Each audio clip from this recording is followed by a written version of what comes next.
Thick black smoke billows over the neighborhood of Bab Amr. An oil pipeline has been set ablaze yet again. The warring sides blamed each other for the attack. For almost 2 weeks now, Bab Amr has been under siege by Syrian government forces. Now, experts warn of serious health risks.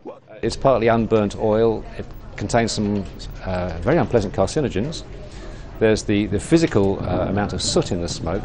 I don't know if the Syrian authorities caused this explosion, but I could see that they may not have any particular incentive to put it out in a hurry.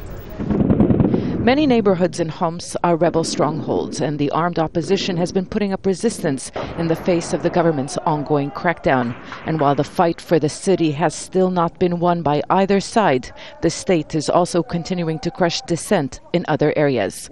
Close to the heart of the Syrian capital, the district of Barzi was raided by government forces. According to the opposition, elite soldiers were looking for opposition activists and members of the Free Syrian Army. They set up roadblocks in a residential neighborhood close to the center of Damascus.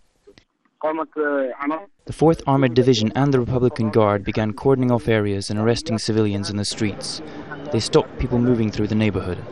This operation came as a reaction to the daily protests that have been going on since the beginning of the revolution, and which have been broadcast on Al-Jazeera Bashar. It is against the defectors and members of the Free Syrian Army who protect the people in these protests. International protection is what these protesters have been demanding, but a diplomatic standoff at the United Nations has not allowed the world to act. France says it is now trying to work with Russia to overcome their resistance to any form of outside intervention in Syria.